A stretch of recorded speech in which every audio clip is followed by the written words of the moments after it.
वहाला भाई बहन, पां गीत शास्त्र जे 70वें अध्याय जी पहली 5 कलमનું अॼु जो कार्यक्रम शुरू कईंदासीं। त सुणो तंहिंजी पहली 5 कलम। हे ईश्वर, मूंखे छोड़ाइला तकड़ कर। हे यहोवा, मूंखे मदद करेला तकड़ कर। जेको मुंहिंजो जीव गनेला मङे था उहो फजेत थियो ने वेर विखेर थी वञो। जेको मुंहिंजो बूंडो इथे था उहो पाछा फिरीने अपमानित थियो। जेको आहा आहा चवंदा उहो पाछा हटीने हिम्मत हारी वञे। तोजा मेड़े गोतींदल राजी थियो ने तो में ख़ुशि थियो, आनंदित थियो। ईश्वर वॾो मनाजे, अहिड़ो तोजो तारण एछंदल हमेशा बोले। पण आऊं नम्र ने ग़रीब आहियां। हे देव, मूं वटे अचेला तकड़ कर। तू मूंखे मदद करींदल ने बचाईंदल आहीं। हे यहोवा, मोड़ो न कर। संकट समय में ईश्वर भक्त दाऊद राज ईश्वर खे पोकारे थो। इन जी चारे बाजू वॾो संकट अची पियो आहे, पण उहो अहिड़े टाइम में ईश्वर ते मज़बूत विश्वास रखीने ईश्वर जो आसरो स्वीकारी शरणे अचे जो पसंदि करे थो। प्रिय मित्र, आंजे जीवन के ईश्वर पर जो मज़बूत अडग विश्वास ज ओगारी सके थो। गमे अहिड़ी परिस्थिति वे जाणे का अंत अची वियो आहे अहिड़ो लॻंदो वे, तॾहिं पण प्रभु यीशु ख्रिस्त पर जो आंजो विश्वास आके तारींदो, बचाईंदो।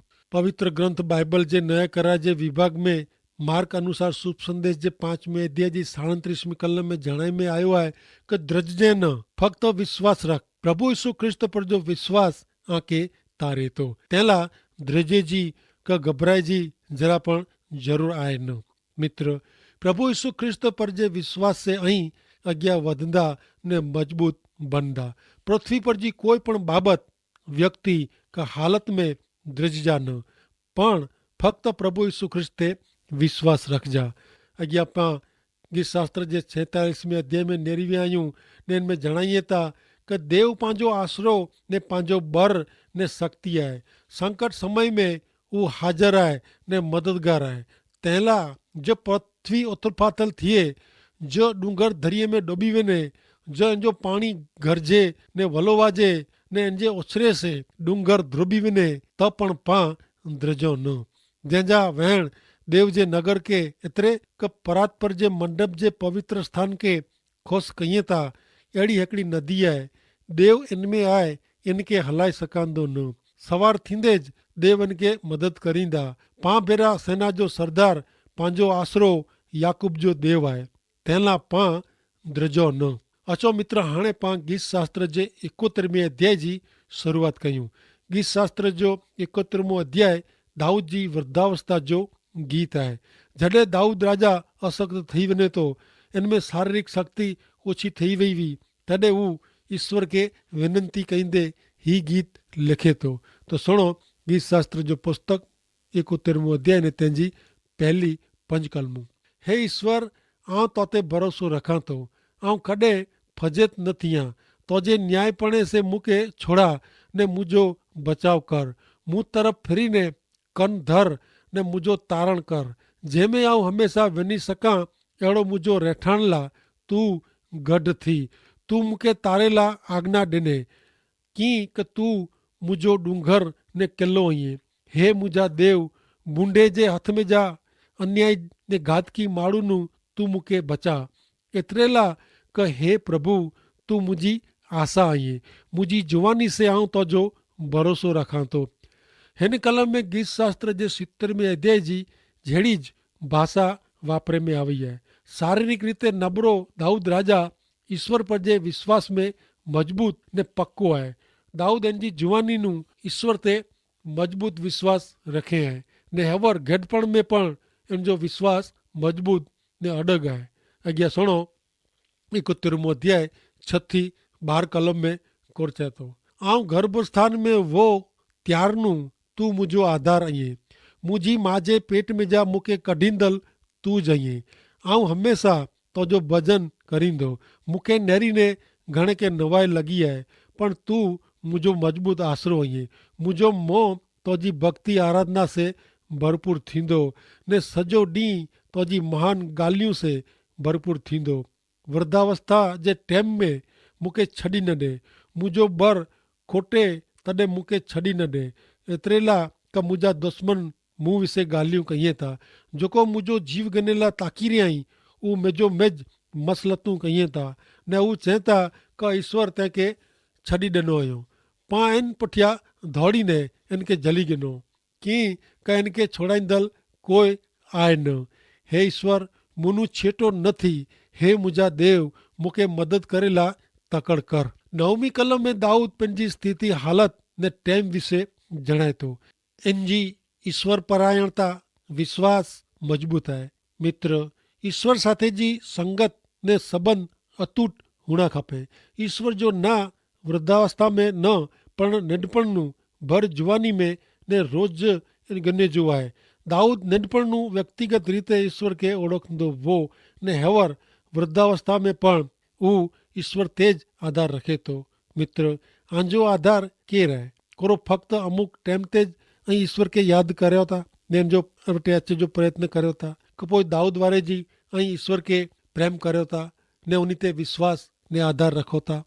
गीत शास्त्र जो पुस्तक 31 अध्याय ने तंहिंजी 13 થી 18 कलम में चए था क मुंहिंजे आत्मा जा दुश्मन फजे थई ने नाश में विनो, मूंखे हैरान करींदड़ निंदा ने अपमान से ढंकाए विने, पण आऊं हमेशा तोजी आशा रखंदो ने तोजो भजन ॾींहुं ॾींहुं वधु ने वधु करींदो। मुंहिंजो मोह सॼो ॾींहुं तोजे न्यायपणे विषय ने तोजे तारण विषय ॻाल्हियूं प्रगट कईंदो। कीअं का आऊं इन जी संख्या ॼाणा नथो। आऊं प्रभु यहोवा जे पराक्रमी क्रम जो वर्णन करींदो। आऊं फ़क़्ति तोजे जो न्यायपणे जो वर्णन करींदो। हे देव, तू मूंखे मुंहिंजी जुवानी से सिखाया आहे, तीअं आऊं तोजा चमत्कार प्रगट कईंदो। हे देव, आऊं घेडो ने दौरे वार वारो थियां तॾहिं पण तू मूंखे छॾी ॾिजे न। ने आऊं अचे वारी पीढ़ीअ खे तोजो बर वताइयां ने मिड़े अचींदड़ खे तोजो पराक्रम प्रगट कयां, ત્યાં સુધી मुंहिंजो त्याग करीजे न। मित्र, 17 ने 18वीं कलम में दाऊद जी ईश्वर पर जी भक्ति जणाए थी। दाऊद नंढपण ने इन जी भर जुवानी में पण ईश्वर ते प्रेम रखीने ईश्वर के आधीन रहियो। ईश्वर इन जे जीवन में जेकी कयो हुयो इनखे हू लोक वटे ज़ाहिर कयईं आहे। हू चुप वेही रहियो न आहे।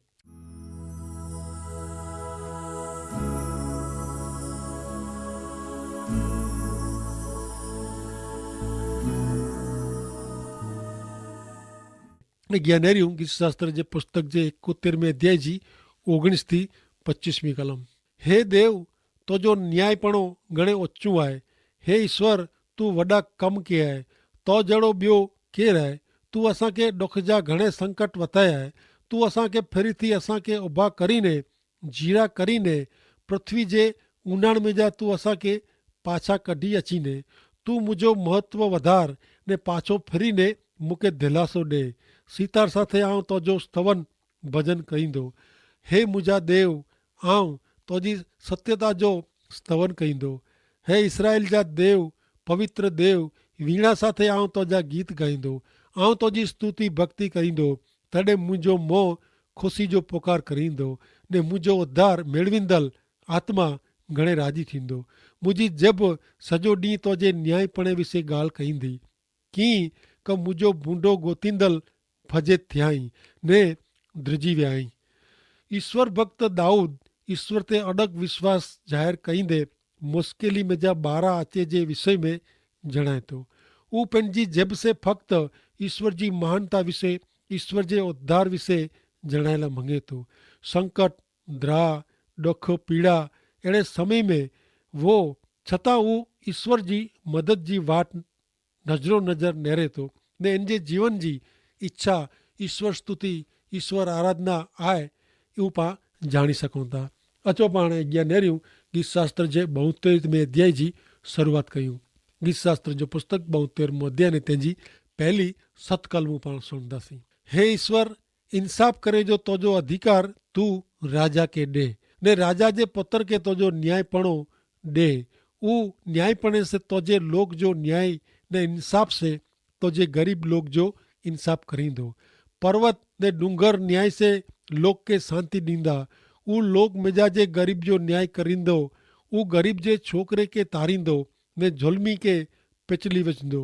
सूरज ने चंद्र रह ત્યાં સુધી હું પેઢી દર પેઢી તોજો ધરા રખंदा। जीं कपिल घास ते वरसाद पहतो ने जीं पृथ्वी के बजाईंदल वरसाद जा छापटा पहता तीं इनजो विकास थींदो रहंदो। इन जे ॾींहं में न्याय माण्हू राजी थींदा ने चंद्र हलियो वेंदो ત્યાં સુધી घणे शांति थींदी। राजा ने राजा जो राज्य मित्र सुलेमान राजा एतिरी ख़ासि रीते इन जो राज्य वहीवट हलाए शकियो न हो। हिता ईश्वर पुत्र प्रभु यीशु ख्रिस्त में ईश्वर जे स्थापल राज्य विषय ने प्रभु यीशु ख्रिस्त भविष्य में जेको राज्य व्यवस्था करे वारा आहीं इन विषय जणाइए था। ईश्वर प्रभु यीशु ख्रिस्त के न्यायाधीश जो कम सौंपियो हुयो। हिन जीवन में व्यक्ति जेको प्रभु यीशु ख्रिस्त ते विश्वास रखे तो उहो पंहिंजे जीवन में ईश्वर जे राज्य जो अनुभव करे तो। प्रभु यीशु ख्रिस्त अदल न्यायाधीश आई। अॻियां नेरियूं गीत शास्त्र 72 8 થી 15 કલમું। वरी हू दरिये दरिये सुधी ने नदी से पृथ्वी जी सीमा सुधी हू राज्य करींदो। अरण्य वासियन वटे नमदा ने इन जा दुश्मन धूड़ चटींदा। तारतीस जा ने दरिये किनारे जा राजा सालियाणो ॾींदा। सेबा ने सेबा जा राजा नजराणा ॾींदा। मिड़े राजा इन वटे प्रणाम कईंदा ने मिड़े विदेशी इन जी सेवा करींदा। एतिरेला का ग़रीब पुकार करींदा तॾहिं उहो उन खे छुड़ाईंदो ने ॾोखी का जंहिंजो कोई मदद करता आहे न इन जो उहो बचाव करींदो ने उहो नबरे ते ने ग़रीब ते दया करींदा। उहो ग़रीब जे आत्मा जो तारण करींदा। ज़ुल्म ने बलात्कार में जा उहो इन जे आत्मा खे छुड़ाईंदा। इन जी नज़र में इन जो लुई क़ीमती थींदो। उहो जीरा रहंदा ने उन खे सेबा देश जो सोन ॾिने में अचींदो। इन जे हक़ में लगातार प्रार्थना करे में अचींदी। सॼो ॾींहुं इन खे धन्यवाद ॾिने में अचींदो। मित्र हिते ईश्वर पुत्र प्रभु यीशु ख्रिस्त जे सार्वत्रिक राज्य विषय जणाए में आयो आहे। पृथ्वी पर जी धरती मथे जी हरेक व्यक्ति ईश्वर पुत्र प्रभु यीशु ख्रिस्त ते विश्वास करींदी ने पंहिंजे जीवन रूपी नजराणा ईश्वर खे भेट धरींदा। मित्र ही भविष्यवाणी पूरी थी आहे ने थी रही आहे। प्रभु यीशु ख्रिस्त में पां सच्चे ईश्वर खे ओळखी सकिया आहियूं ने उन जो भजन करींदल थिया आहियूं। कलम 12 થી 15 में राजा प्रभु यीशु ख्रिस्त जे कम विषय जणाए में आयो आहे। 12 ने 13 कलम प्रमाणे प्रभु यीशु गरीब के ने ॾोखी के तारीए था। मित्र यीशु ना जो अर्थ तारींदल थिए थो। प्रभु यीशु ख्रिस्त ते विश्वास करींदल व्यक्ति तरी वञे थी, मुक्ति मेळवे थी। प्रभु यीशु ख्रिस्त लाचार मदद वगर जे पापी के पाप जी शैतान जी कुटेव ने खराब व्यसन जी सार्वकालिक मरण जी गुलामी में जा बचाए गिने था। अॻियां सुणो गीत शास्त्र 72 16 થી 19 कलम। देश में डूंगर जी टोच मथे पण घणे अनाज पकंदो। इन जा फड़ लबानोन वारे जी लहरांदा ने नगर जा रहवासी घास वारे जी वधंदा। इन जो ना कायम रहंदो। सूरज टेके ત્યાં સુધી इन जो ना टेकंदो ने इन से लोग आशीर्वाद मेळवींदा। मेरे देश जाति इन के धन्यवाद ॾींदा। यहोवा देव के इज़राइल जे देव के धन्य हो। हिकिड़ो उज नवाए जहिड़ा कम करे थो ने सर्वकाल सुधी इन जे गौरवी ना के धन्य हो। सॼी पृथ्वी इन जे महिमा से भरपूर थियो। आमीन ने आमीन। 70 ने 19 कलम में प्रभु यीशु ख्रिस्त जे राज्य जी सर्वोपरिता ने सर्वव्यापकता विषय जणाए में आयो है। प्रिय मित्र ईश्वर पुत्र प्रभु यीशु ख्रिस्त आजे जीवन में ईश्वर जो राज्य स्थापिए था। तेला आके आजो हृदय रूपी नजराणो यीशु के भेट धरे जो है।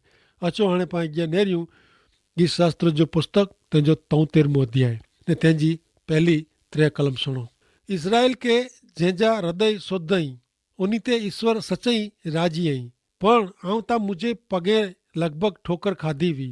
आऊं पगलो भरंदे लगभग लपसी वियो हो की क जॾहिं आऊं बूंडे जी साहूकारी न रही तॾहिं आऊं अभिमानीअ जी अॾेखाई कई। पहली कलम में पाके इसराइल जा ना जणे में आया आहिनि। पंहिंजी अखियूं सामे इज़राइल देश यहूदी लोग ॾेखारिजनि था।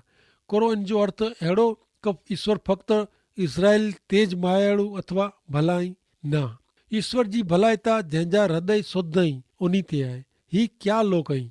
ही लोग उहो ई કે जेको उन्ही जा बलिदान खणीने ईश्वर वटि आया आहिनि ने उहो ईश्वर साथे ईश्वर पुठियां हले जी इच्छा रखे था। मित्र, ज ऐं प्रभु यीशु ख्रिस्त में पाप जी माफ़ी जो उद्धार जो अनुभव कयो हुयो त आंजो हृदय शुद्ध हुअणो खपे। प्रभु यीशु ख्रिस्त खे आंजा तारींदल मुक्तिदाता स्वीकारियो पोइ ऐं पाप में जीवन जीवी सको न। जीवन में जा पाप रूपी अंधारो परिया थियो ज खपे। हाणे पाप आंखे अप्रिय विचित्र लॻणो खपे।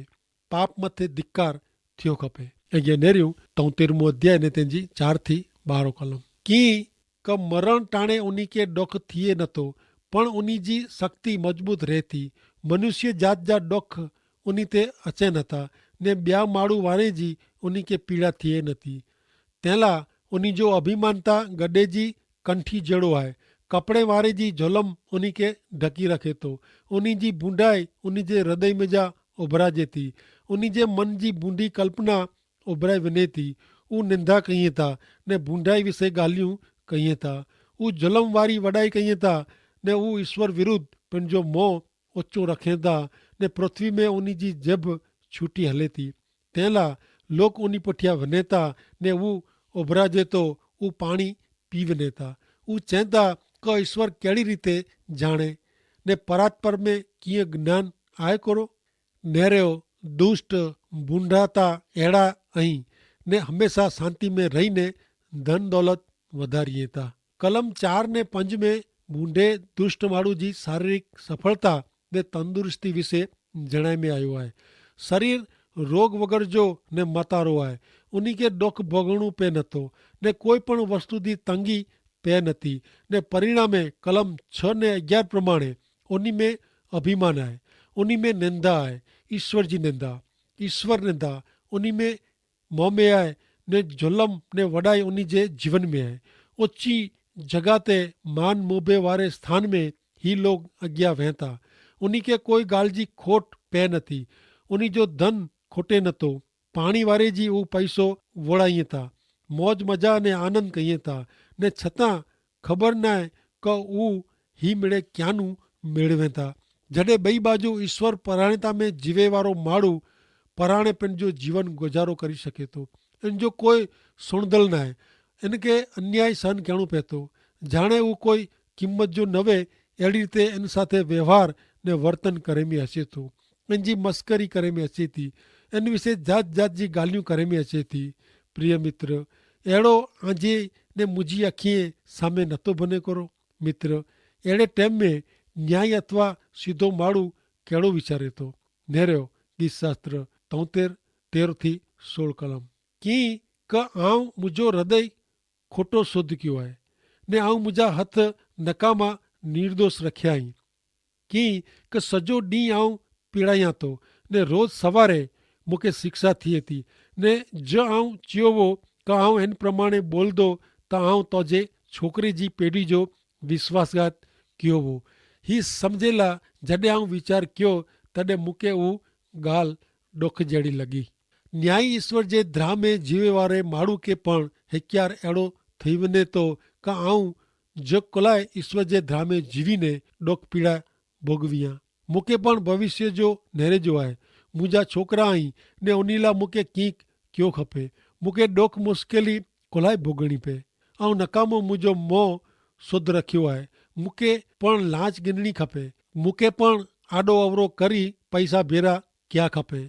जब दुष्ट बूंढो माण्हू वधे थो त पोइ मूंखे कुलाए नकामो डुख भोगणो पए। मित्र, कुरो ऐं आजे जीवन में चारे बाजू दुष्टता ने बूंढाई खे वधंदी ॾिसीने अहिड़ा वीचार कयो आहियूं। मित्र, अहिड़ा वीचार अचे उहो स्वाभाविक आहे पण ज ऐं आजो हृदय प्रभु यीशु ख्रिस्त जे पवित्र लूई से शुद्ध थियो आहे ने ज ऐं ईश्वर जे विश्वास में आजो जीवन जीवो था त ऐं लंबो समय अहिड़ो वीचारी जा न। अॻियां नेरियूं गीत शास्त्र 73 थी 22 कलम ત્યાં સુધી કે આઉં ઈશ્વર જે પવિત્ર સ્થાન में वञीने उन्ही जो अंत ध्यान में रखियो। सचाई तू उन्ही के लपसणी जगह में रखे तो तू उन्ही जो विनाश कईं तो वो हिकिड़ी पल में कहिड़ा नाबूद थिए था। ऊ दाग से नाश में वियाई माण्हू जागे क तेरीअ ऊ जी सपनो वो नवो थी थई वञे थो। ती हे प्रभु तू जागीने उन जी प्रतिमा खे तुच्छ करीने कीअं कि मुंहिंजो हृदय मुंझाणो ने मुंहिंजो अंतकरण ध्रुबियो। ऐं अहिड़ो जड़ ॿुधी जो ने अज्ञान वो कि तू मुंहिंजो जमणो हथ झले आहे। मित्र, 17वीं कलम न्याय माण्हू खे सची सम्झण ॾिए थी। ईश्वर परायण व्यक्ति ईश्वर जे पवित्र स्थान में वञीने, ॿिए शब्द में चऊं त ईश्वर जी संगत में ईश्वर जे पवित्र वचन खे ध्यान में रखी वीचारे थी कोरो पृथ्वी पर जी सचो सुख आहे, कोरो भौतिक वाना जी ॻाल्हि ने ऊज मिड़े आहे, कोरो मिणी ॻाल्हिए सुखी हुअणो ऊज सची शांति जी निशानी क ख़ातिरी आहे, कोरो ॾुख ने पीड़ा भोगवे से ऐं पायमाल थी वियो आहियां, कोरो मूं भेरा ईश्वर नहीं, कोरो ईश्वर जी शांति आनंद मूला पूरता नहीं।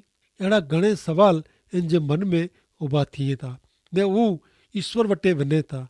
पवित्र ग्रंथ बाइबल में हू वांचे थो, वीचारे थो ने सचो सुख कंहिंखे जंहिं में अचे थो इन जी इनखे सम्झण पए थी।